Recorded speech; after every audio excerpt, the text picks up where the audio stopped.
আসসালামু আলাইকুম viewers, welcome back to my another new video. আজকে আমরা একটি গুরুত্বপূর্ণ ইংরেজি স্ট্রাকচার ক্লাস নিয়ে আলোচনা করব। Okay viewers, let's get started. তারা একে অপরকে ভালোবাসে। আমরা একে অপরকে চিনি। ছেলেরা একে অপরকে সাহায্য করে। আমরা একে অপরের সাহায্যে বেঁচে আছি। আমরা দৈনন্দিন জীবনে এই ধরনের বাক্যগুলি ব্যবহার করে থাকি।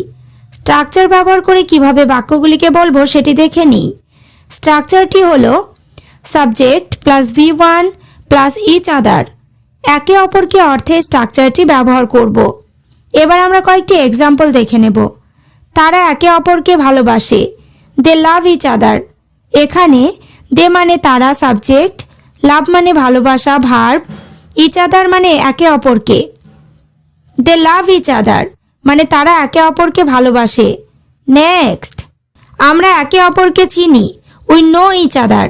এখানে উই মানে আমরা, নো মানে চিনি অথবা জানি, ইচ আদার মানে একে অপরকে। উই নো ইচ আদার মানে আমরা একে অপরকে চিনি।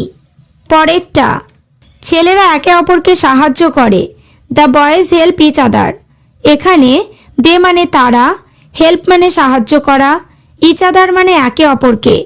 The boys help each other মানে ছেলেরা একে অপরকে সাহায্য করে। নেক্সট, আমরা একে অপরের সাহায্যে বেঁচে আছি। We exist with the help of each other. এখানে উই এক্সিস্ট মানে আমরা বেঁচে আছি, উইথ দ্য হেল্প অফ মানে সাহায্যে।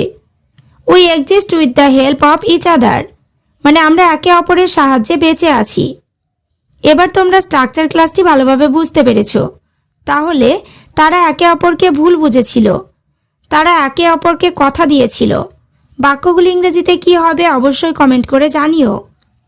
ওকে ভিউয়ার্স, আজ এই পর্যন্ত। চ্যানেলটিতে নতুন হলে চ্যানেলটি সাবস্ক্রাইব করো, লাইক শেয়ার কমেন্ট করতে ভুলো না।